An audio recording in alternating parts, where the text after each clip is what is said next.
పార్లమెంట్లో ప్రవేశపెట్టిన మహిళా రిజర్వేషన్ బిల్లును కాంగ్రెస్ పార్టీ వ్యతిరేకించడం హేయమైన చర్య అని పెద్దపల్లి జిల్లా రామగుండం నియోజకవర్గ బీజేపీ నాయకురాలు కందుల సంధ్యారాణి విమర్శించారు. దేశవ్యాప్తంగా మహిళలకు గౌరవం కల్పించేలా ప్రధాని మోదీ సాహసోపేత నిర్ణయం తీసుకుంటే కాంగ్రెస్ అడ్డు తగలడం హేయమని ఆమె ఆగ్రహం వ్యక్తం చేశారు. కేవలం రాజకీయ ఉనికి కోసమే ఆ పార్టీ నేతలు ఇలాంటి చర్యలకు పాల్పడుతున్నారని, భవిష్యత్తులో మహిళా సమాజమే వారికి తగిన బుద్ధి చెబుతుందని హెచ్చరించారు. అన్ని వర్గాల మహిళలకు ప్రయోజనం చేకూర్చే ఈ బిల్లు చారిత్రక అవసరమని ఆమె స్పష్టం చేశారు. ప్రపంచ చరిత్రలోనే మన దేశ పార్లమెంట్ చరిత్రలో కూడా నడపాల్సినటువంటి పరిస్థితి ఈరోజు ఉన్నది.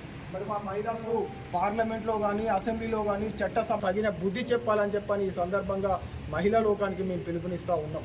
అదేవిధంగా రామగుండం నియోజకవర్గానికి వస్తే ఇక్కడ ఉన్నటువంటి శాసనసభ్యులు గౌరవనీయులు మకాన్ సింగ్ రాజ్ ఠాకూర్ గారు వారి యొక్క కుటుంబ సభ్యులతోటి అధికారికంగా ప్రారంభోత్సవాలు చేస్తూ ఉన్నారు.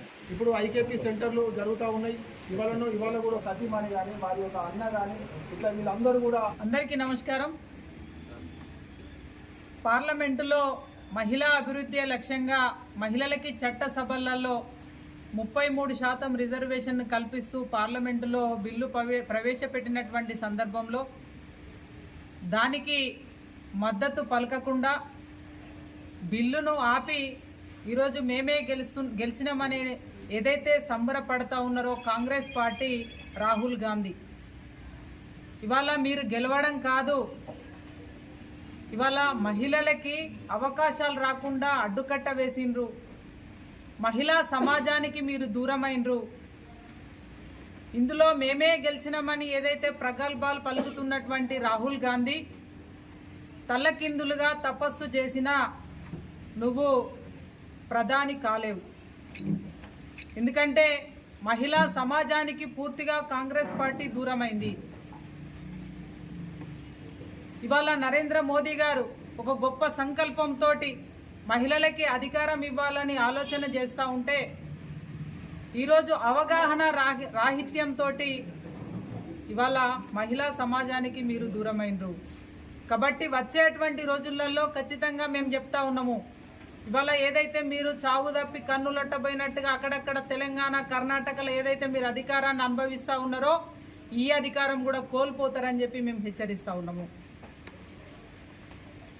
ఇవాళ ఏదైతే మీరు మాట్లాడుతూ ఉన్నారో అవగాహన రాహిత్యంతో డీలిమిటేషన్ తోటి ముడిపెట్టిండ్రు, అందుకే మేము గెలవనీయలే ఈ బిల్లునని చెప్పి ఇవాళ ఇప్పటికైనా సోయి తెచ్చుకోవాల్సినటువంటి అవసరం ఉంది కాంగ్రెస్ నాయకత్వం. ఎందుకంటే ఈ 2026 సెన్సెస్తో గనక డీలిమిటేషన్ చేస్తే నష్టపోయేది ఈ దక్షిణాది రాష్ట్రాలు అనేటువంటి సోయి మీకు రావాలా? ఇవాళ ఇప్పుడున్న దానికి 50% పెంచి సీట్లు ఇస్తామని చెప్పి ఏదైతే నరేంద్ర మోదీ గారు, అమిత్ షా గారు, భారతీయ జనతా పార్టీ ప్రభుత్వం చెప్పిందో దానివల్ల ఈ రాష్ట్రాలకి లాభమైతా ఉన్నదనేటువంటి విషయం మీరు తెలుసుకోవాలి. కాబట్టి ఈ సందర్భంగా మేము మళ్ళొకసారి తెలియజేస్తా ఉన్నాము, కాంగ్రెస్ పార్టీ మహిళలంటే ఇందిరాగాంధీ, సోనియా గాంధీ, ప్రియాంక గాంధీ కాదు. ఇవాళ ఈ దేశంలో పరిపాలించినటువంటి బలహీన వర్గాల మహిళలు ఎంతో మంది వాళ్ళ అవకాశాలు పొందడానికి ఆసక్తితో ఉన్నారు. కాబట్టి మేము మళ్ళా డిమాండ్ చేస్తూ ఉన్నాము, చెప్తా ఉన్నాము, ఇవాళ మీరు మహిళా సమాజానికి దూరమైనరు.